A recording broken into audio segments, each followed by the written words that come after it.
Më thënë drejtën ka qenë një sfidë e vështirë, dhe këtu ka pas kundërshti shumë me shumë miq të mi për sfidën që mora, për vendimin që mora, dhe shumë nga miqtë e mi më të afërt ose pothuajse të gjithë nuk e miratonin këtë dhe më thanë që ke bërë gabim, por e kam bërë këtë sfidë, e kam marrë këtë sfidë dhe këtë vendim me ndërgjegje të plotë dhe pak me ndjenjën e asaj që çfarë ka dhënë Tirana dhe unë duhet ta pranoja.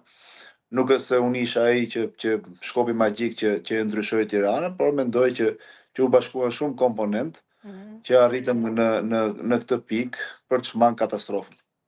Sepse mendoj që nëse Tirana do të binte në kategori të dytë ose kategori të parë, do ishte katastrofë sportive.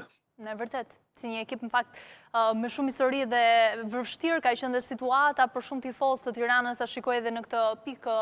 Këtë ekip megjithatë do mbetet gjithçka për të rikuperuar në sezonin e ardhshëm, pasi vërtet duhet folur edhe për të ardhmen se gjithçka duhet të përgatitet. Me gjas që edhe ju do jeni trajner dhe sezonin e ardhshëm, keni biseduar me presidentin për të ardhmen e klubit?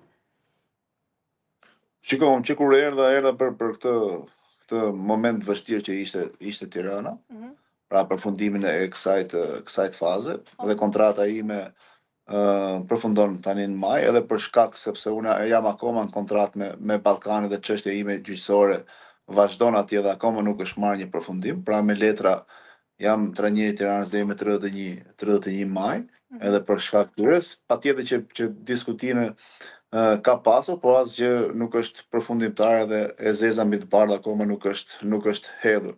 Edhe për shkak të këtyre situatave, besoj që këto ditë do të ulemi dhe të flasim edhe për projektin, edhe për se çfarë kemi në mend. Pra nëse do ta puqen idet, patjetër që Tirana ka ambicie të mëdha, edhe do të shohim pastaj, por ka qenë shumë e ngarkuar, stres i madh. Unë karrierën time kam ndërtuar skuadra që ka qenë ky momenti më i vështirë i karrierës tuaj? Si trajner? Patjetër.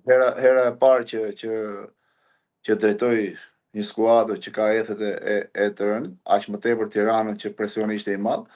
Kanë qenë 2 muaj shumë stresues dhe do të marrim pak kohë që të qetësohemi nga gjithë ky stres që e kaluam edhe për shkak situatës që ishte Tirana.